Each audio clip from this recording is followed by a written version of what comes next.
Welcome back to another episode of the Fit and Professional Podcast. I'm your host, Sabri Thompson, aka Breeze. Here on the Fit and Professional Podcast, we dive into the lives of individuals who chase big goals in both fitness and their careers. Today, I'm excited to sit down with Natalie Lutz, known as the multi-sport mama.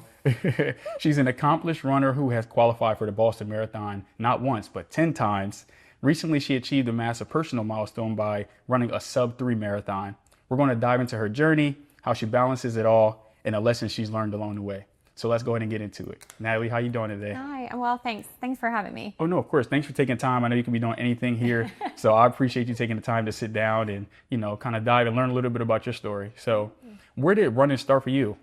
So I went out for the cross country team in high school, and I ran around the neighborhood as a kid, and then I ran CYO track like here and there, but I was not, good by any means. And when I went out, I really loved it first and foremost. And one of the races early on, I ended up beating the former state champion who was on my team.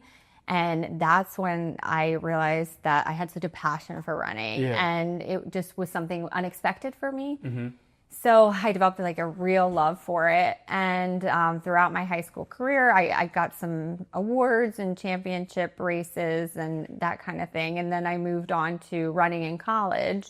Okay. I ran at University of Delaware. I was on the travel team for just 2 years. I did that, and then I did quit because I was so burnt out. Yeah. So that's something that happens to a lot of athletes. The more I talk about it, the more I hear from other athletes that has happened to them.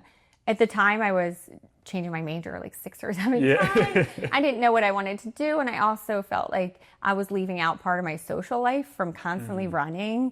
And at that time, I kind of wanted to have a little bit of both in my life. Yeah, that balance. Yeah. So I was really diligent, ran for 2 years. And although that happened, I really still wanted to remain in the running community because it was still a passion of mine. Right. So I went a different avenue, and I was offered a job to coach Goldie Beacom's. I was the assistant coach for Goldie Beacom's cross country team. Okay. I believe that was the first year they had it, actually. Yeah. And then I did the men's and women's, and I did that for 2 years. And I was actually in college at the time. I would say you were still in college doing that. Yeah. Okay. Yeah. So that was a little bit of a challenge too because they were my age, but it was a lot of fun, and it was a different experience. So I got to see it from a different angle, running and supporting the others. And I loved coaching, and that was part of something that I always wanted to do again in the future. So that is pretty much my story there. And then to add a little bit more to that though, I did end up not running after that for a very long time. So after coaching and all that college, it was a break. Okay. From competitive running. I think I jumped in 5Ks with my family. They all run. So we would do like 5Ks together, or I did a marathon just for fun. I didn't really train. And that's really the extent of the running that I did. There were like months or even years where I didn't put shoes on. So then when I had my son, I was around, I think, 32. I had a couple health issues.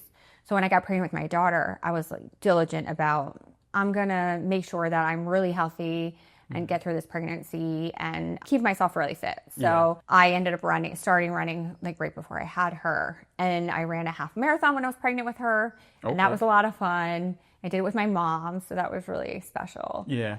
And then after that, I ended up running my first kind of serious marathon after I had her. I was 11 months postpartum, and that was kind of the start of my journey, going forward with running. Yeah. So what you said a lot there when it comes to no, you're fine. I appreciate it. I was like learning more as I was doing it, thinking about like 30 questions at once, right? So what caused that delay after, or not say delay, I guess the time off after? Did you just lose your passion for it for a little bit? Yeah, I felt like the stress in college just took out the fun of running. Yes. And that's really why I do it. And the love was always there. It just wasn't there for me at the time. Right. So I think I just put it on the side. I always knew I would come back to it. Right.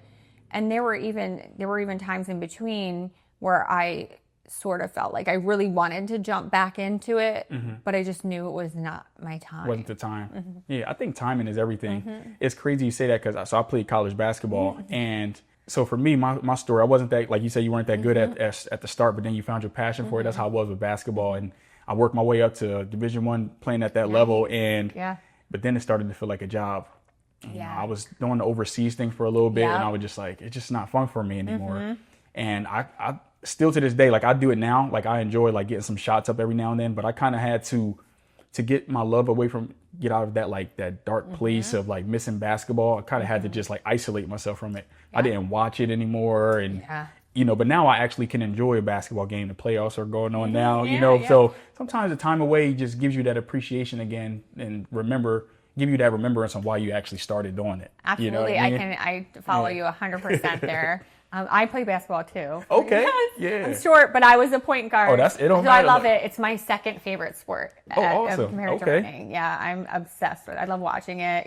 Yep. It's crazy because I actually ran cross country in high school. Did you? But only for one season. Actually, I only did one race and then I stopped. I did not like running back then, but I actually made the varsity team on accident. I didn't, because I guess like the top 6 people would make varsity or something like that. And we did a race at like the White Clay Trail, and I just happened to make varsity, but then I stopped because I was playing travel basketball. Sure. Yeah, but it was definitely some foreshadowing because I got back into running when, you know, COVID happened. That's when my journey started. I read David Goggins' book, and you know how he fires you up. I just got out and just ran 5 miles. Never ran over a mile just from like training basketball, and I just started falling in love with the mental part of it.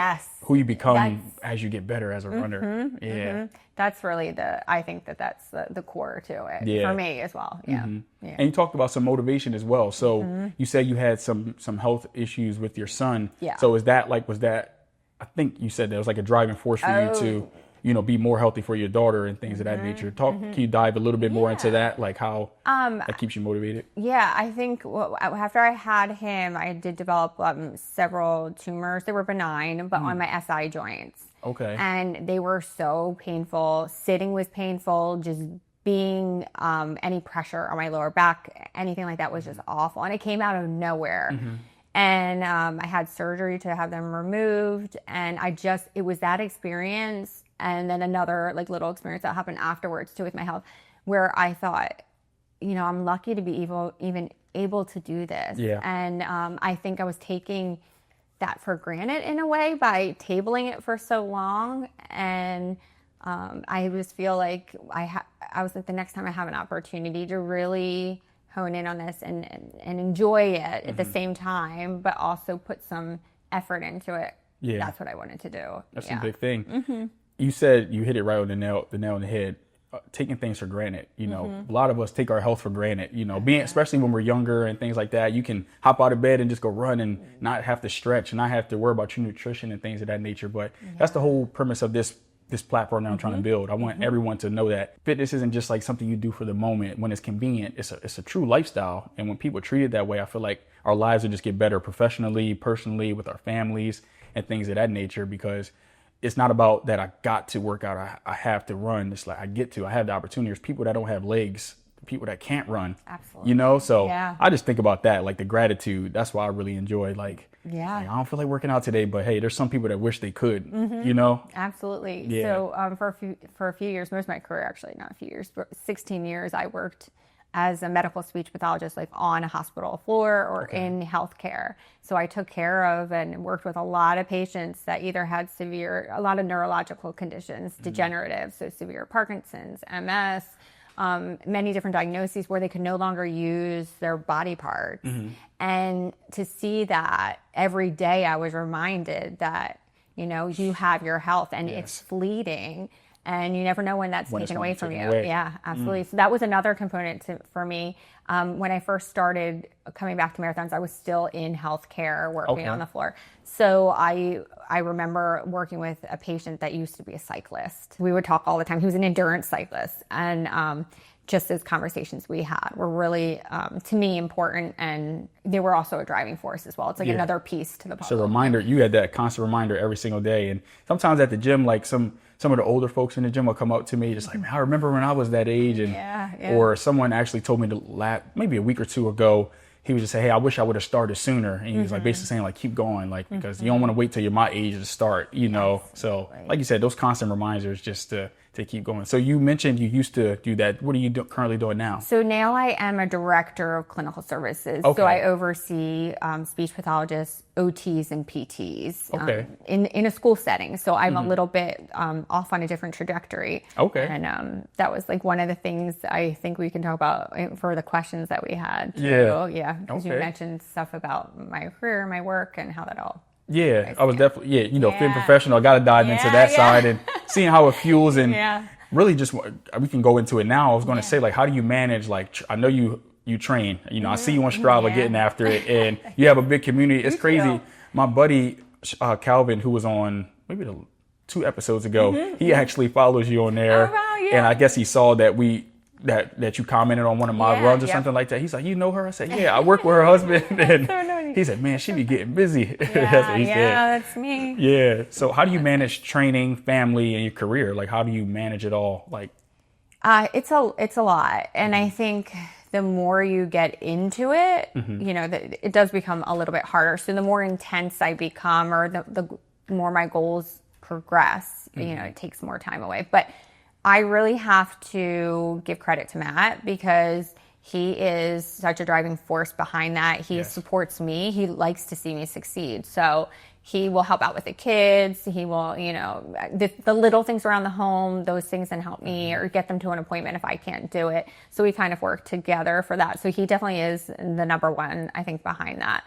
Shout out to Matt. Yep. Shout out to Matt. And then the other piece I think is really important is I call it like, this is how I was telling a friend about this one time just for life circumstances. And she was just having babies. And I remember telling her, I call it like structured flexibility. So you like have a general structure, but you know that it's going to, you got to move. We got to move. Because when you have so many moving parts in your life, whether it be hobbies, kids, your career or personal endeavors, or if you're doing side businesses and you have all these plates up in the air, you have to expect that something is going to not work out that day. So this is one of my key, I think, components to being able to do all this is I actually am very different from most runners and athletes in general. I run in the evenings or at night. I was going to ask that. Which okay. Yeah. Lately, I've been trying to be better about it and get it in a reasonable time. But I still find that it doesn't jive or fit with even my personal feelings about it. And just, I try to do it more to have more time with my family and push that if I can a little bit earlier. But I've been going like later in the evenings because I'll be with them in the evening and put my kids to bed, and then I go out at night or when everything's been done for the day. So like I operate, I think, on a mentality that if I get everything that I needed to done and accomplished, I take care of everybody. Sometimes my job does roll into, it's typically 9 to 5, but I have fires that need to be put out in after hours, or somebody has a crisis and they're calling me. And so I work around that. And once all that stuff is handled, then I can go to the track and it's just me and that workout. And I can let everything go and I can really focus on that workout and make sure I put my all into it. I've really tried, and Matt's gonna be like, come on, why can't you try harder? Because he wants me to be doing it more in the daytime. But I've tried to do that. And for me, I can't focus as much on the workout. So, you got too many tabs open. Exactly. And it's just how I operate. If I get everything done and then I have a clear mind, I can focus on that one thing and it can be the best, I think, that I can give it. Yeah.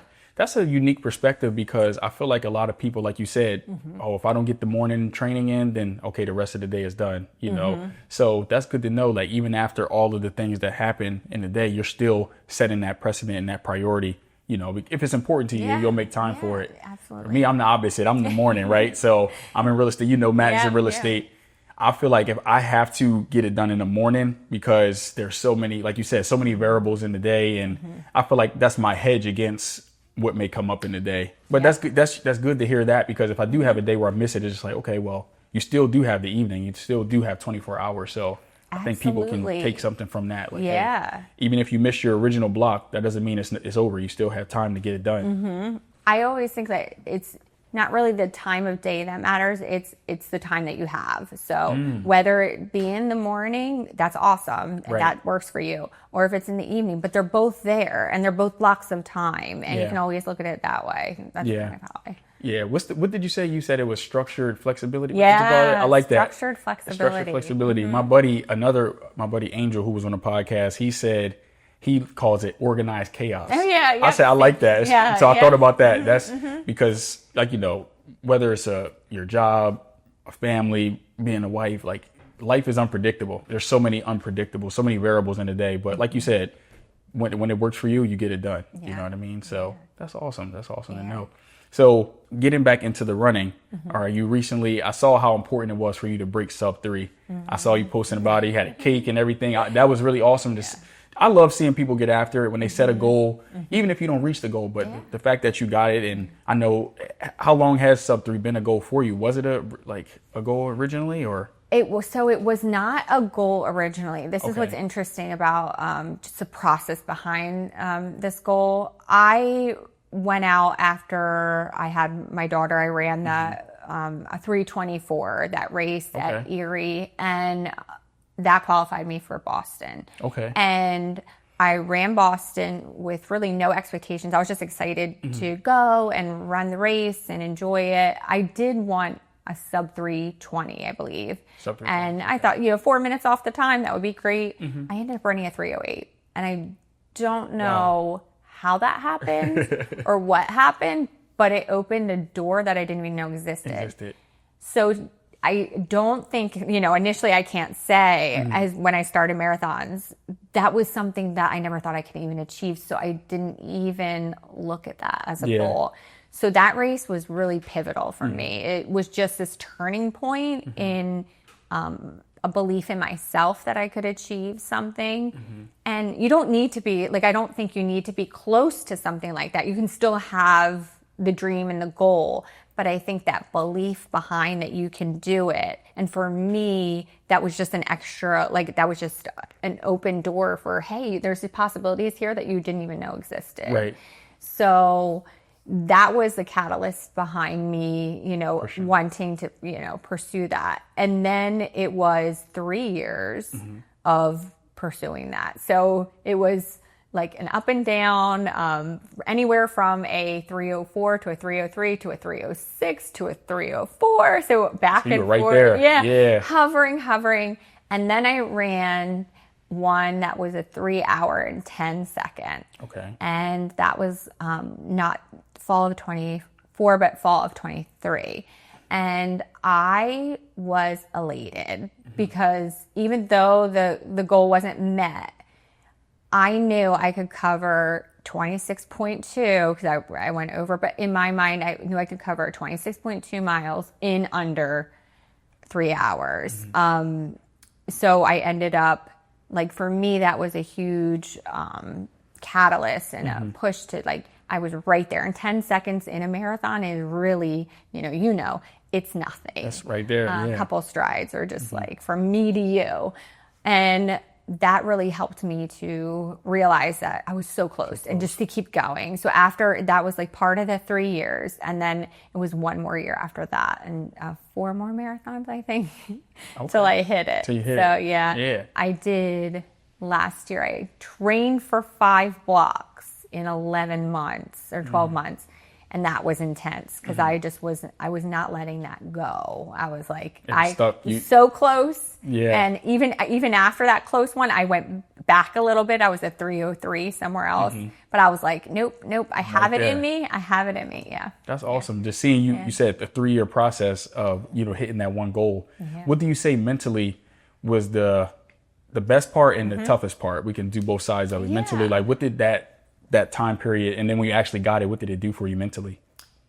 So going through that whole process, the toughest part, I think, was dealing with the barriers that came up. So even if I didn't hit, my goal, I always looked at it as, well, that's work in the bank. That's, fitness, put away, and I'll just keep building off of that. So I think that was tough, but also I tried to have a positive mindset about it. And then also the believing in myself piece was, I know that sounds cliche, but no, it's a real thing. Yeah, it was, for me, it was present there. It was, first and foremost, and that I felt like I had it in me. So that pushed me along. Mm-hmm. But the mental process was rigorous. There were some nights I was out there at like 11 o'clock on the track, and I'm out there alone. I'm a woman too. So that's also another component.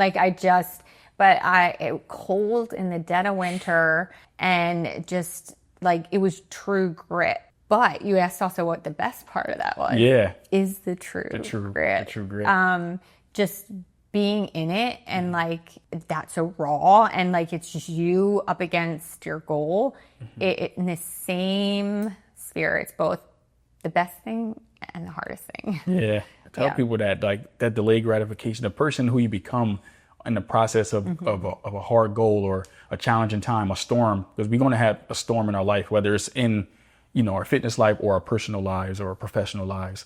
But I feel like fitness is that foundation, like you said, building that callus, building that grit helps you get through the toughest times. Absolutely. That's awesome. Yeah. That's awesome. Congratulations again on doing that. That's amazing. A question, Shane asked this question, so I wanted to bring it up on the podcast. You mentioned it earlier that you were running marathons, but what's the difference between running a marathon versus racing a marathon? I love that question. Yeah, shout out to Shane. Shane. That was a good question. I had to add that. So running a marathon involves very little. I mean, you could prep hard for a marathon. No, it depends on the individual, what you consider running and racing. Running a marathon, you don't really necessarily have a really strong goal. I also think if you're just running a marathon, there's a sense of you're doing it for more enjoyment. You're having fun. You might be with friends. Checklists. Yes. And there's a lot of people that are getting into running now, and it's a goal there to just complete one. Right. And that's what I consider like running a marathon. And then there's racing a marathon, where I would say, now again, this is just my perception, that when you race a marathon, you should have at least had some other marathons under your belt. You're not going to race your first one. You could try, but like you're not going to know the difference between the gears, I think. So like for my example, when I ran my first one was just for fun, and I ran it. I didn't race it. So I knew what it was like to just have fun, stop at water stations. I walked. So then I also knew what it was like to actually train and then race. And there's an in between too.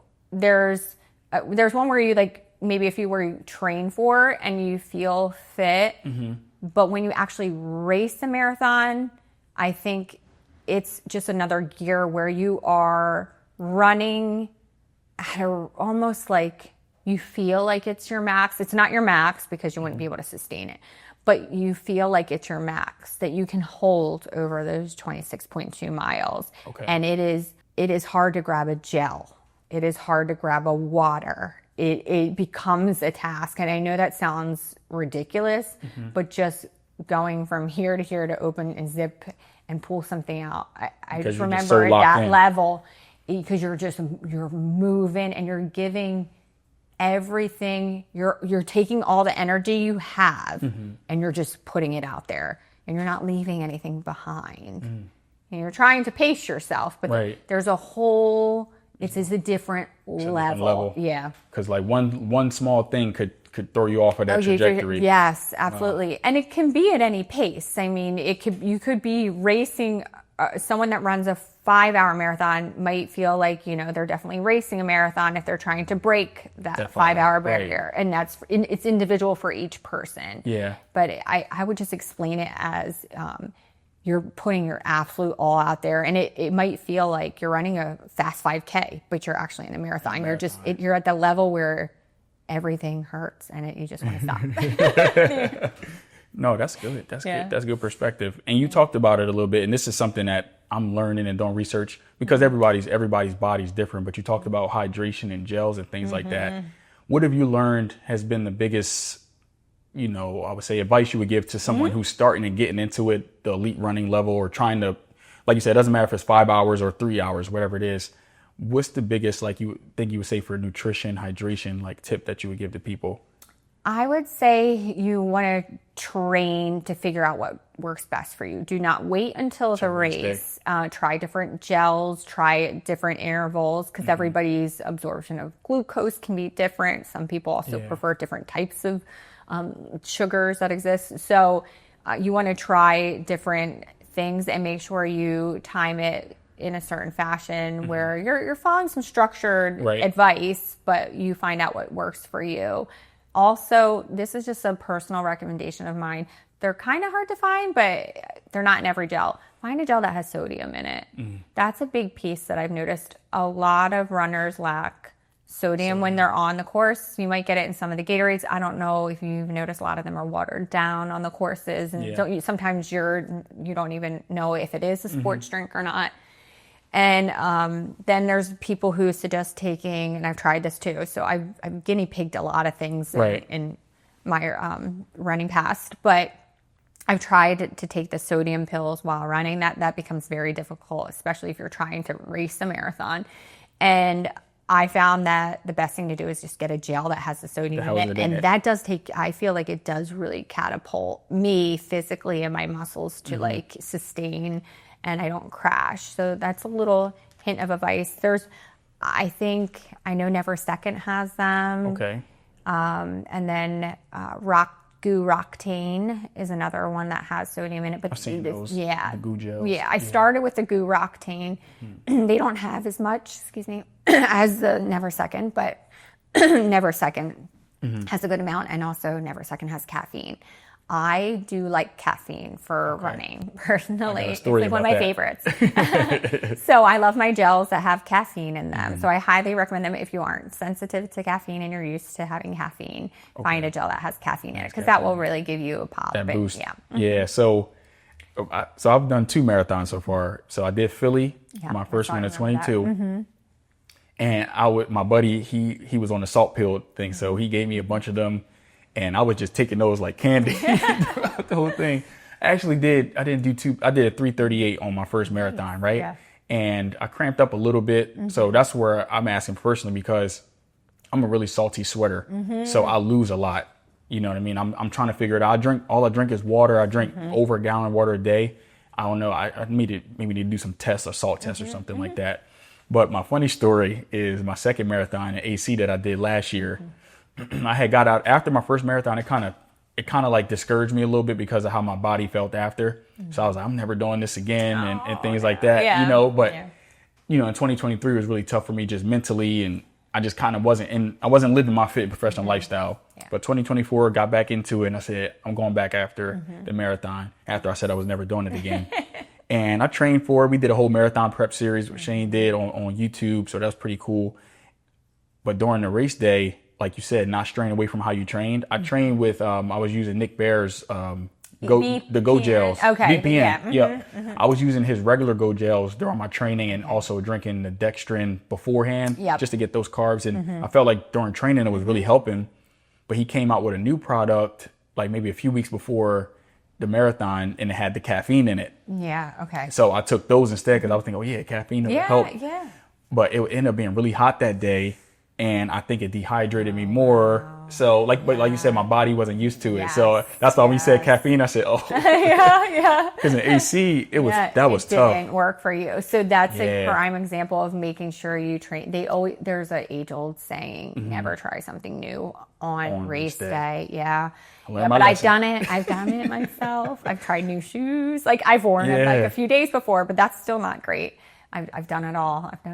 Have you gotten your shoe measure to see what is the best running shoe for you? Have you done that, or do you just go off of? Never did that. I just go off of feel. I try a lot of different shoes. I'm sort of a shoe fanatic a little bit, much to Matt's dismay. I have to hide them from him sometimes.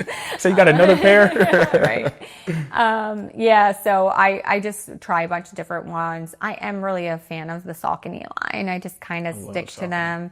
I liked their Elites. I wore them at Chicago last year, and then they came out with a new one, an Elite 2 for a racer. I do like that one as well, but it's some of the super shoes. I'm just noticing there's just like for the longevity of a marathon too.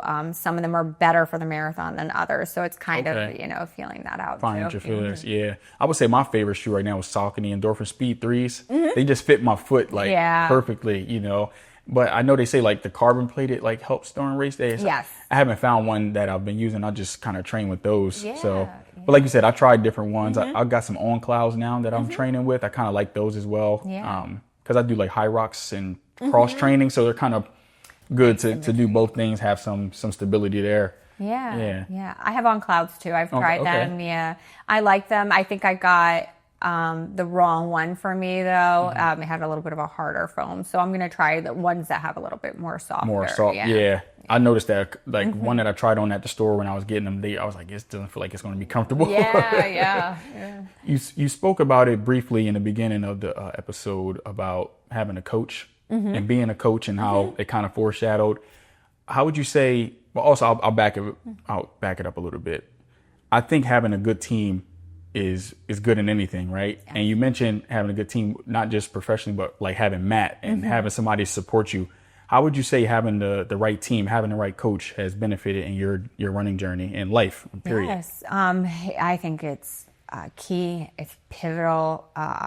There's nothing better than having a really solid coach to guide you, whether that be when you were young and had that experience. I had a really great coach in high school, and in college I did as well. Some great coaches, and I'm blessed, I feel like, to have found that further on in my running career. I think having that person behind you just to guide you, and also with a knowledge that I try to seek out people that have knowledge that I might not have, or some experiences that I don't, because I want to learn from them. Keep getting better. And that's what I want. I want to keep getting better. So I think it's just very pivotal to have that person behind you. And finding somebody, this is another piece to that I feel is just really important. Finding somebody that you trust. Yes. You really have to put that trust in that coach and know or have the feeling or idea that they really care about your progress and they really want you to succeed, and you're not just someone on their roster or one of many.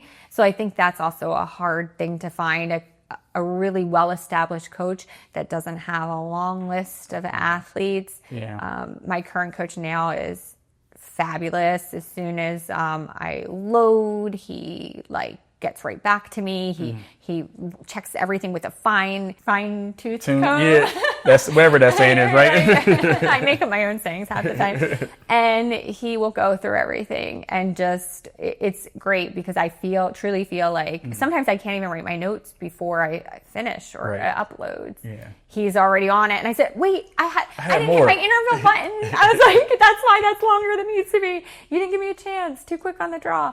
So I value that. And I also take that and I look at the components that I want in a good coach. And then I also provide them for athletes that I coach. I try to get those same components, make sure I am following the athletes, as soon as they upload, if I can. I've got a lot going on. And they know that. Most of the people that I coach know that I'm also a mom and running myself. I'm an athlete myself. Yeah, right. and they're very, they're understanding. So we have a good relationship. I think then that's another component, having a good friendship or relationship with your coach. Yeah, because they are behind you for one of your biggest investments. Right. You're investing time, energy, and taking so much from other areas of your life too. Sometimes then you're putting so much into this sport if you're really serious about it, and you're also investing the money.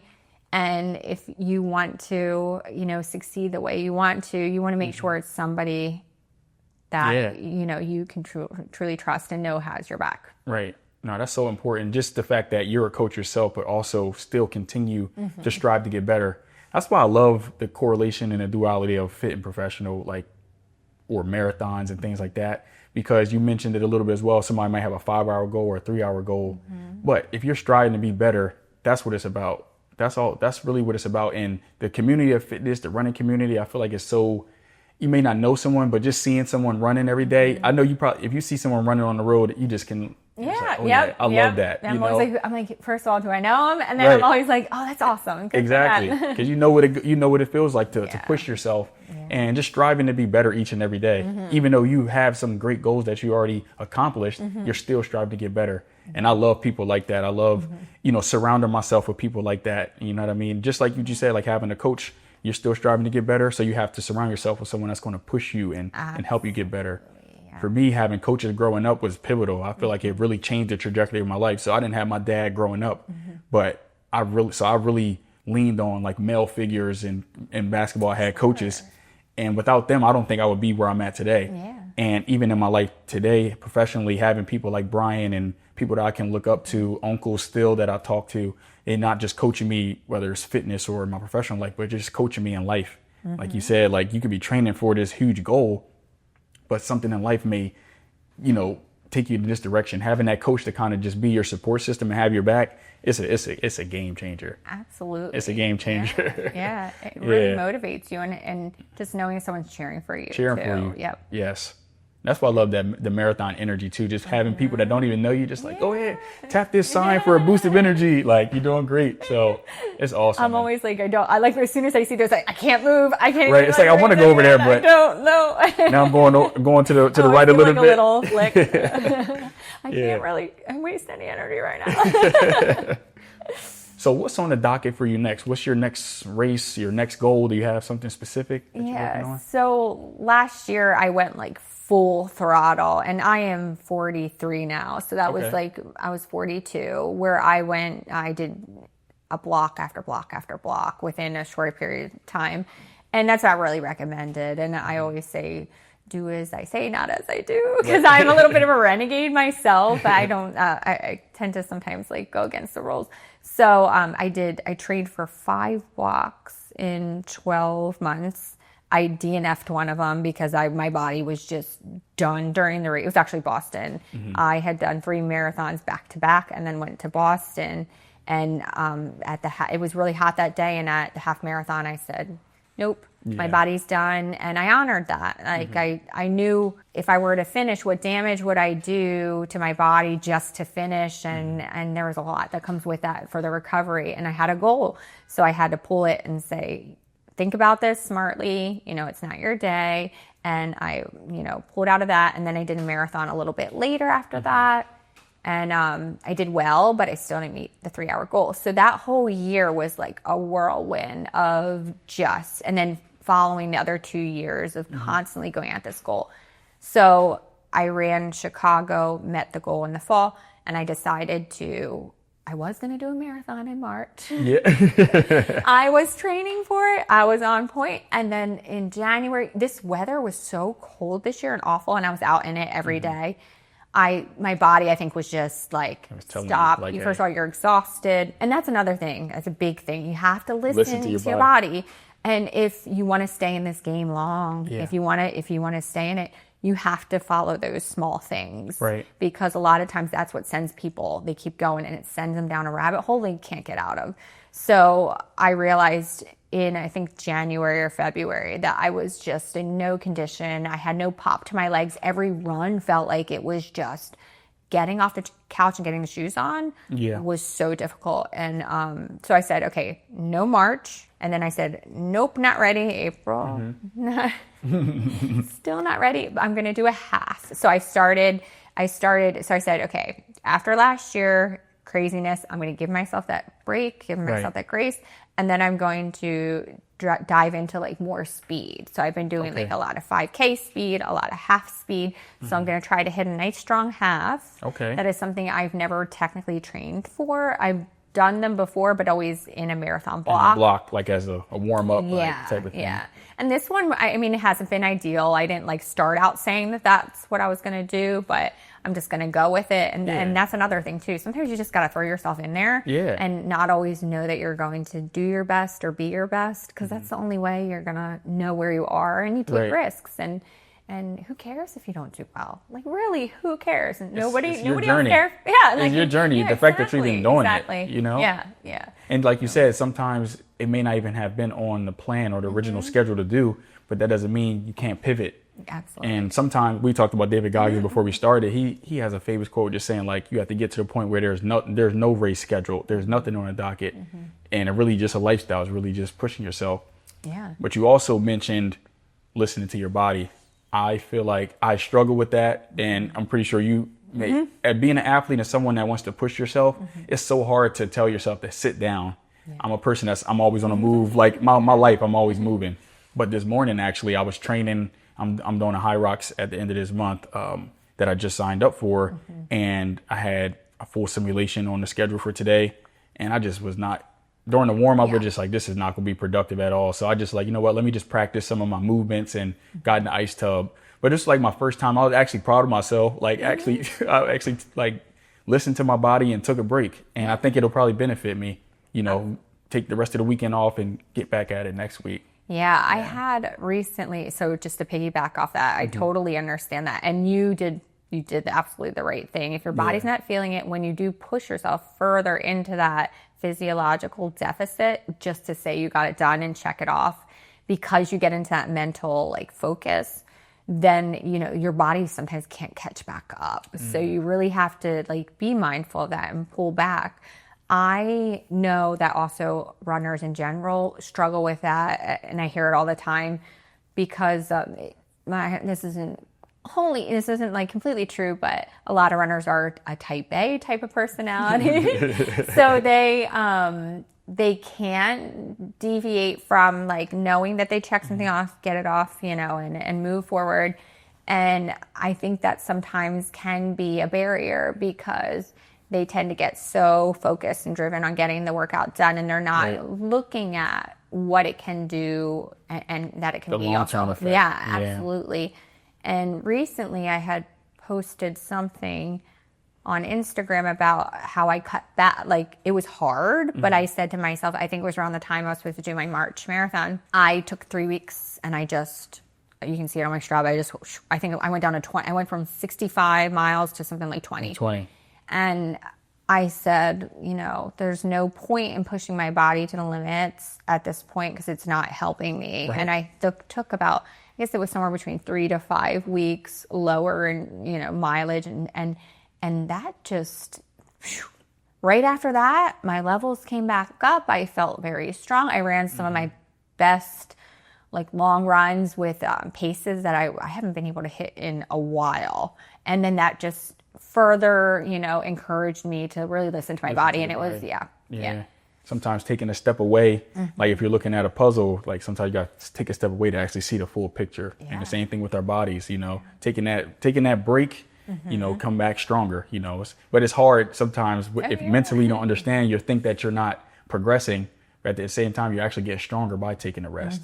So you can apply that to every aspect of life, I feel like, That's awesome. Well, I'm definitely excited to continue following your journey, and hopefully we get a run in sometime. I'm gonna try to keep up with you. I saw you running one day. Trolley or I saw you at trolley. Yeah. Are you going to the run tomorrow? I can't. A friend of mine was gonna go with me, and then she said, "I'll only go if you go," and I have to get a long one in tomorrow. My buddy said the same thing because we were thinking about doing either that one or is another 5K at the riverfront, but he's training for a marathon. He said it doesn't fit my schedule, so but that even takes something like a lot of sacrifice. And I know I can be long-winded, we're supposed to close up, but making sacrifices from family and friends, people don't understand that you have to do that when you have a goal. So, and then if you have other things too, and you're managing a lot of different things, you really have to be kind of prudent about where you put your attention. What you're going to do on a Saturday night when you have a long run. Absolutely. Like, people understand that's like, I can't go out drinking. I can't eat, bull crap. I'm not going to be fueled for my run tomorrow. And that type of like discipline it's inevitable to carry over into every aspect of your life. We talked about Nick Bear. I was listening to his latest podcast, and he talked about not just being focused for the moment, but really truly living a focused life. And when I just thought, it's simple, but it's so profound at the same time. How you do one thing is how you do everything. So that's why I resonate with people like yourself and other people that are just pushing themselves in different aspects of life and surrounding and building a community like that. I think the world's only going to become a better place with people like yourself in it. So thanks, and you too. I appreciate it. So keep up the great work. Thanks. And once you look in this camera, tell the people where they can follow you if they maybe want to inquire about coaching or anything you have going on. I want to shout you out as well. Okay, yep.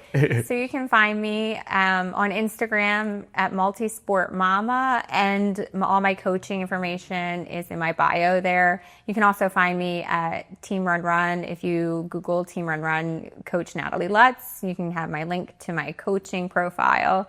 And yeah, I think that's it. I'm starting a YouTube channel. It started already, but I'm going to start putting more on it. Yeah. Is that the name going to be Multisport Mama as well? Or it was Multisport Mama, and I changed it to the Marathon Diaries. Yeah, I thought that was it's going to do really well. Yeah, I can see it. I hope so. Because my algorithm is all like people who like do marathons. So I'll definitely be subscribing. I'll get your information for that as well. Yeah. And just keep up all the great work and keep embodying what it means to be fit and professional. I was honored to sit with you today. I felt like thank you so much. I feel like our audience is going to resonate with a lot that you have going on, and that's what this platform is all about. So thanks so much. Thanks so much, and thanks for having me. Of course. Yep. So that's another episode of the Fit and Professional Podcast. As you know, in this platform, we aim to feature guests who embody what it means to be fit and professional, and Natalie is indicative of that. So be sure to follow her and everything that she has going on, all of her endeavors. Keep embodying what it means to be fit and professional, and I'll see you on the next one. All right. Peace.